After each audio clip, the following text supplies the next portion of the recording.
21st Century Entrepreneurship with Martin Piskarik. I think a lot of people today are just feeling stuck. Life's getting more expensive. It's hard to afford housing. It's hard to, save up for retirement. And I think, our parents, we might have seen them graduate from college and work for, 40 years at the same company. I just don't think we're seeing those things today. Companies barely even, a lot of companies don't even provide pensions. And so I think the blueprint that we saw, a long time ago, go to college, get a job, work, then retire, I think that's changed. And I think a lot of people are feeling that same frustration in trying to get a job out of college, where they're saying, hey, you need experience. And then it's like, well, how can I get experience if no one's willing to hire me? Kind of the path has changed a lot, but I think in our day, you can have $300 in your pocket, get a laptop, and start a business, from your own house and sell to anyone in the world. And so there's so many different paths that maybe have closed, but many new ones that have opened up for us to pursue to really get unstuck and still achieve financial freedom.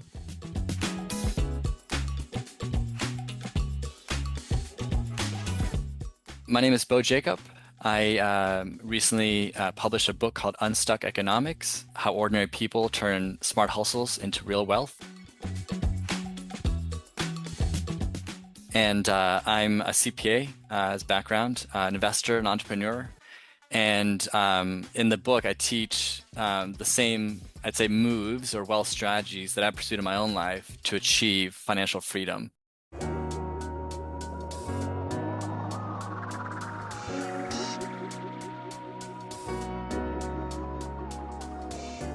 Well, Martin, thank you so much for having me on your podcast. Again, just love the podcast, love all the guests, and love all the inspirational advice that you give on this podcast.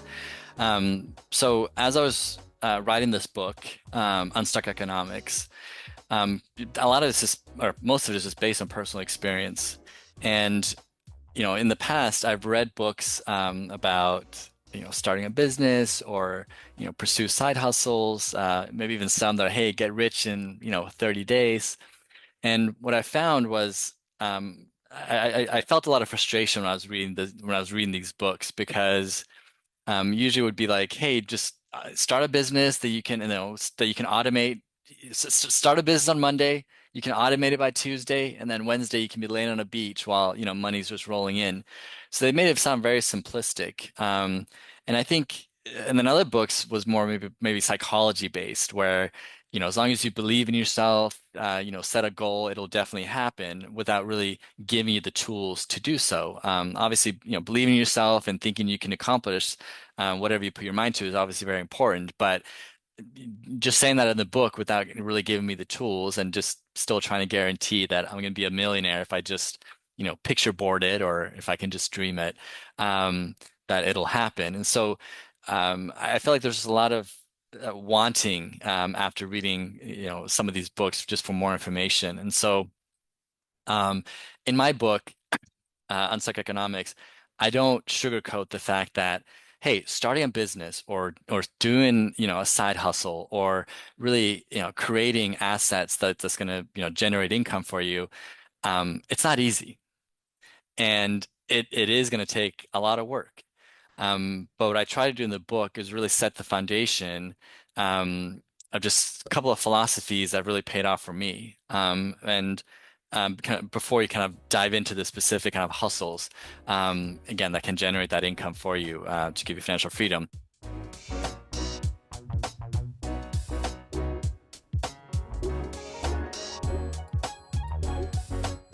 So in the book, I cover a few foundational things. The first foundation is I call it the time move, and it's really focused on just opportunity cost. That when in life we choose to do one thing, we sacrifice being able to do something else.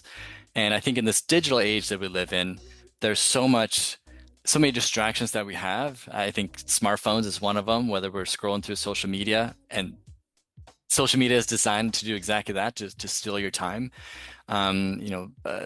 there's a lot of political discussions, especially here in the US and I think all over the world, where these are just things that sure we can have interest in, but it's just going to kind of drain our time, and it's things that we don't really have much control over.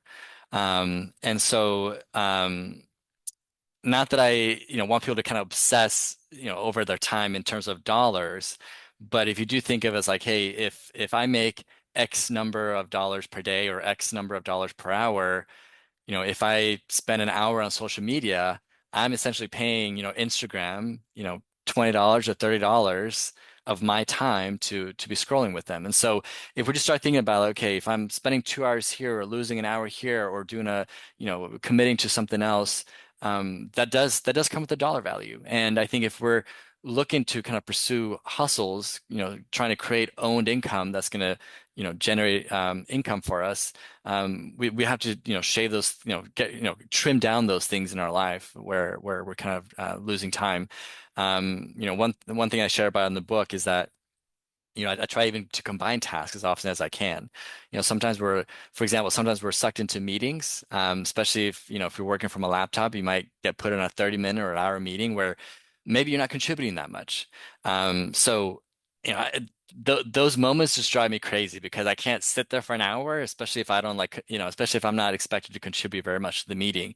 So what do? I, get my and a lot of times I do need to watch the kids. So I'll take one of the children, one of my kids, put him in a stroller, put my headphones on, and I'll do all three. I'll be exercising, running with the stroller. I'll be taking care of my kid at the same time, and I'm also being able to listen to the meeting and chime in one or two times as needed. So just a very simple example of just like don't let things just don't let the hours just kind of drain or to kind of wash away or lose them.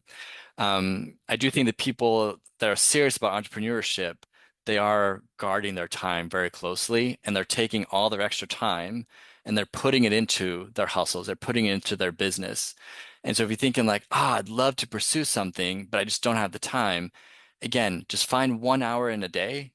And if you find 1 hour in a day, that's 365 days, 365 hours in a year. That's several weeks of time. And I think, if you had 8 or 9 weeks, which is just an hour a day in a year, you could start your own business in that time.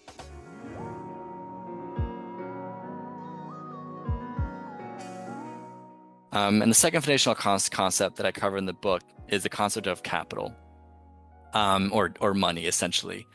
Um, I think with the people who are truly wealthy, um, they will focus on kind of these surplus or these nice things in life, whether it's a super nice car or nice jewelry, whatever they have. Oftentimes they're buying those things last. Okay. So what they're doing first, there's this experiment that was done in the US, called the I don't know what the official name is, but it was called the marshmallow experiment, where they put, a marshmallow in front of a kid and they say, hey, you can have the one marshmallow now, but if you wait, 30 minutes or an hour, whatever they said, you get two marshmallows. And so I think the same thing, goes in our lives that if we can just, you know, avoid like the minute that we get some money in our pocket, avoid the tendency to go buy something new, to go buy the latest, iPhone or to go upgrade our car, but instead kind of wait for that second marshmallow and use that money instead to pour into, again, your business, your hustle, creating assets that's going to give something back. And then once you kind of set up those things, once you're kind of seeing cash flow from those, sure, then treat yourself as you want. But that really, should come a lot later. And you might be in a situation where okay, I have an idea, I'd love to start something, but I don't have the capital. And that's where I think, what I just talked about time and this concept of just, holding out for later to spend your money comes into play, where you find these extra hours in a day. There are, especially in this digital age, there are a lot of ways that we can make money quickly. And it doesn't have to be a fortune, right? And the things that I share in the book to kind of just build a little bit of capital to really invest in a business, they're not, super sexy things. But in my own life, I've driven Uber. It's like, hey, I'd have like super long commutes to work. And I was like, okay, how can I make some money off of this instead of just driving for an hour each way? Hey, drive some Uber. You can set it to go in the direction that you're already driving, pick someone up on the way to work, drop somebody off on the way back home. Um, I've even done like sports lessons. I'm a runner. When I live in New York, I would meet up people and give them a running lesson. Again, not huge money, but sometimes you might just need that seed capital, just a little bit of seed capital, whether it's $500, $1,000 to, start that website, to get that initial product for kind of what you're trying to launch. Um, and so, um, you know, when you're trying to just generate that seed capital, yeah, you're spending 1 hour to get 1 hour's worth of pay, but the goal is to eventually, um, pursue what I call the owned income move, where um, where instead of generating rented income in your life, and rented income, exactly what I just described, that I work for an hour to get paid for 1 hour. That's rented income. Owned income is where you can generate more money, more income, greater than just the 1 hour that you put into it. And so what would that be, right? If you have an online store, let's say, you're selling in you're living in one time zone and you're selling in another, you can wake up the next day, maybe you made 5 sales. Okay. You were that was not because you put, an hour in to get 5 sales. That was truly setting up owned income that generates money for you.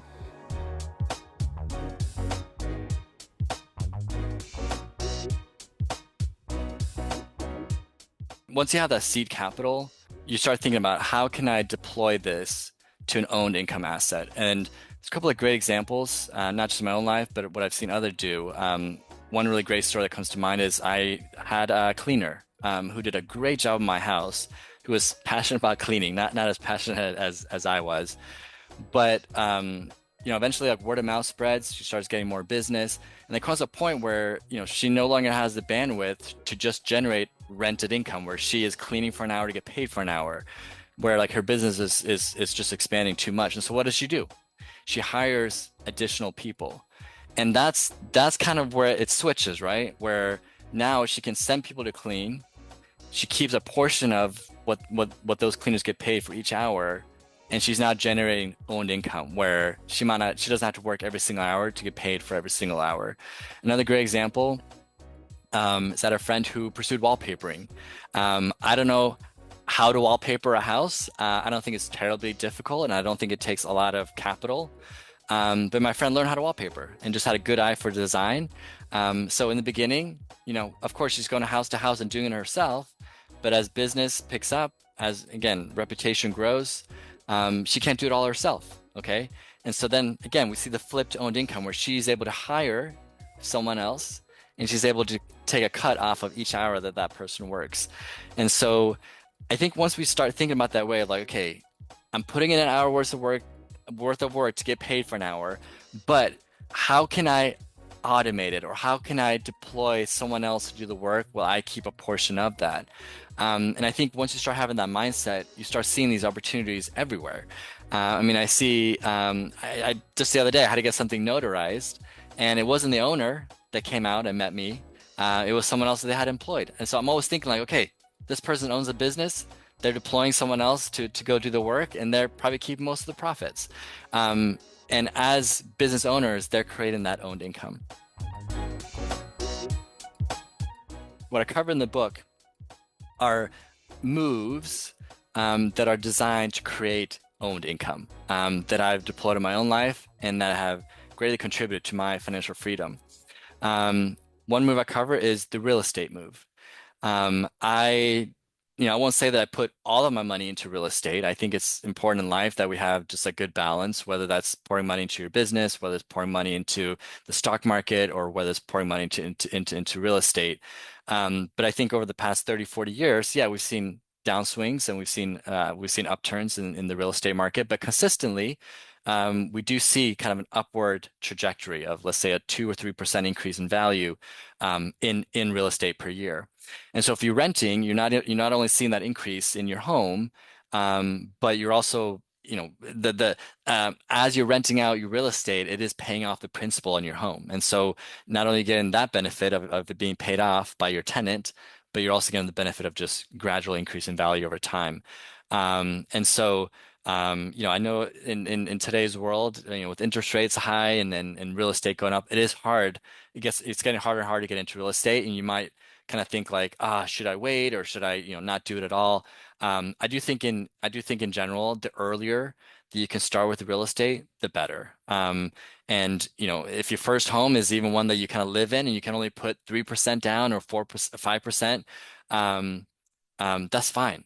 I just think start as early as you can, and the longer you hold a property, 30, 40 years, it's going to double or triple or even more so in value. And so, I talk a lot about my returns in real estate, and one powerful thing about real estate is that you don't necessarily have to use all of your own cash, right? I can put 3% down on a house. Um, and if the house goes up, 30% in value, the return is much more than the initial 3% that I put down. It's 20 or 30 fold that, and that just comes back to what I call you have leverage on your property and leverage return.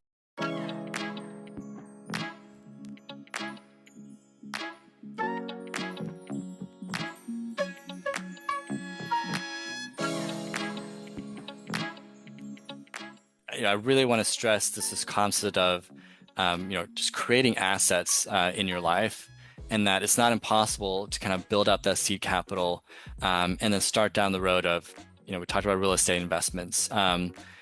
E-commerce is a great way to kind of create own income. And I cover in the book around, how to, again, everyone is selling on the internet these days. And so I go through about how can I stand out in that world, what platforms to use, how to think about what product I should try to sell, finding your niche.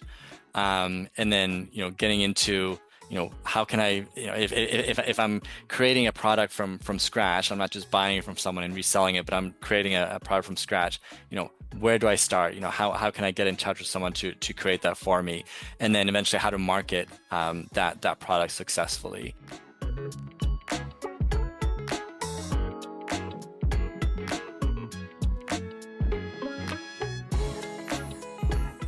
A big thing to me is just finding balance in your life and how you choose to invest. And so, there are definitely specific moves that I'll cover in the book, but one that I think every person should at least put a decent amount of their income into is the stock market. And to start as early as you can.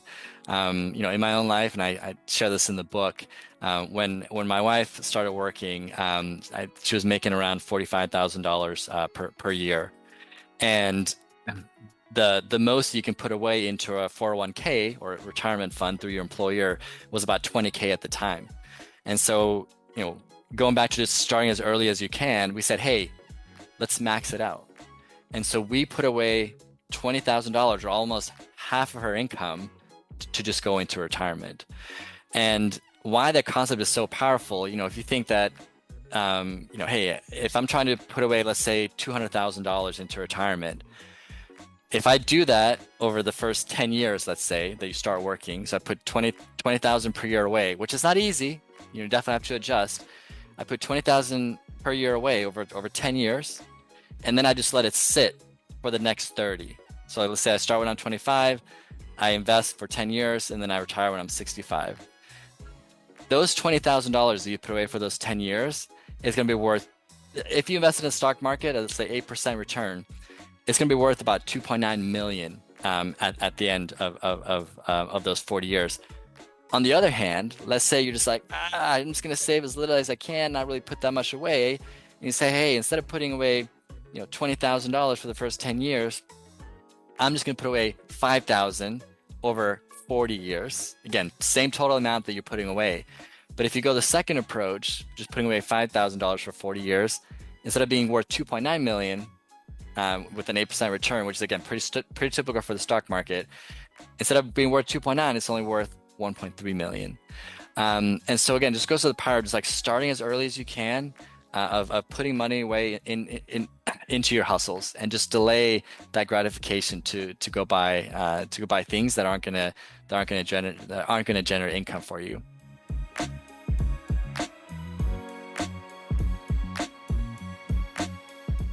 for my first real estate investment, I put down 5% and I had to scrape together that money. I had to, you know, forego a lot of luxuries so I can just, get money into some asset. Starting my first online business, similar thing where I had to scrape together kind of that initial seed capital to kind of launch it. And you know, my hope is that I love this concept of just, kind of being a generation breaker where, you're implementing new values or you're learning new values in your life that you can pass down, to the next generation. And that's also one thing I talk about in the book is that how can you, protect your hustle, protect your owned income, and then also how can you kind of pass it down? And I'm not just talking about, give away, $1 million to your kids. It's really instilling, the right values, right? There was a lot of things that I didn't learn about as a kid. Yes, I did work some, but I was flipping burgers, working fast food. Where instead, my wife, for example, she had parents who helped her, start a piano teaching business, to actually start a hot chocolate business. Again, where the parents kind of helped out to just give some of that initial capital to allow a business to start and to really see what can happen when you kind of put your entrepreneurial hat on and really pursue something. And so, I think as we're pursuing new things in our life, as we're pursuing these side hustles, I think it will also be a blessing, to our children or to friends or other things that or other people in our life that we can teach kind of these same values um, and how that future generation can learn to be entrepreneurs on their own.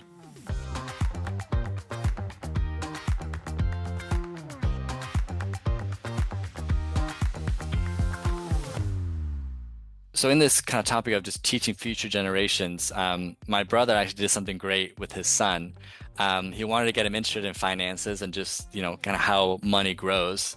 And so my brother sponsored his son's first stock investment. It was actually in Tesla. And if you ever invested in Tesla, it's a roller coaster ride. You might be up one day, down the next. Um, but, whether my brother's son was losing money or not, the point was just to get him interested. And so it turned into this where he's following the stock, he's reading other financial news at a very young age. And so you imagine by the time he's an adult that he's already learned a lot of those same skills. Another story that I love is my mother-in-law helped my wife start a business. And again, it can be hard just to get that initial two, three, or $400 to get started. But where my wife grew up, there's this huge Christmas market. And at every Christmas market, people want to buy hot chocolate. And so my mother-in-law, gave that initial capital just to buy the pots, the burners, and all the ingredients and kind of help him with the recipe. But after that, it was up to my wife to, find the staffing, and, really make the business run. And you see, like, you go to these Christmas markets and the lines for hot chocolate is maybe 100 people. And so as a young child, you're walking away with thousands of dollars. And not saying that she didn't put the work in. But while I was flipping burgers, making $5 an hour, she's running a business and all the things that she's learning and all the extra money that she's making. Again, going back to kind of passing down that wisdom, you have a great power and great influence to be able to do that.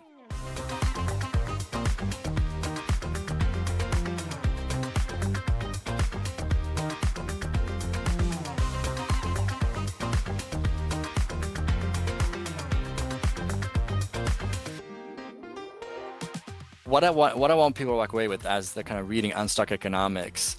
Yes, I do, go into great detail on a lot of these moves, and but the main point is just to really start thinking about, where are the opportunities in my life, and start thinking about what am I talented at, um, or even what am I passionate about, um, you know.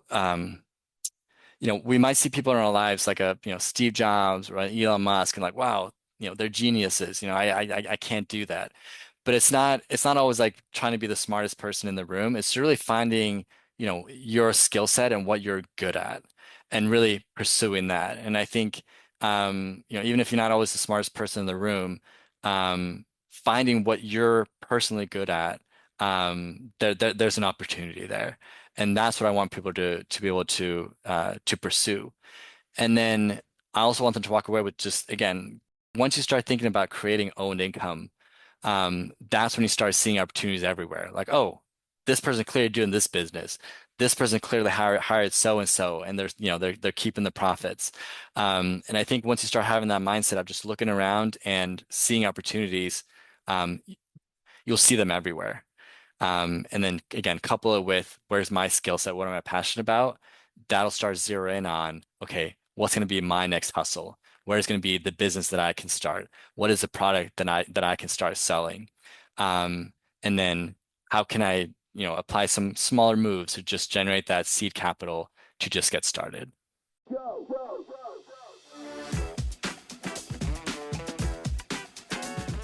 So if you really want to dive into detail on everything that I've touched on today and much, much more, you can buy my book on Amazon. It's also available. It's available on Kindle, paperback, and also Audible.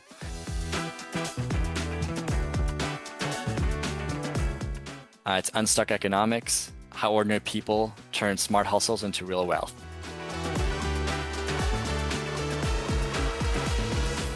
Just appreciate you listening, and I hope you go check out the book. And if it leads one person to be able to find their purpose or find their hustle in life, then it'll have been worth the time that I took to write it. So thank you. 21st Century Entrepreneurship with Martin Piskarik. Imagine a space where triumphs, trials, and tales of entrepreneurship come alive. Welcome to the 21st Century Entrepreneurship Podcast, a gold awarded journey hosted by Martin Piskarik, connecting with listeners in 95 countries and ranking in the top 0.5% of all podcasts. Join our exclusive community, elevate your perspective, and embark on the path to success.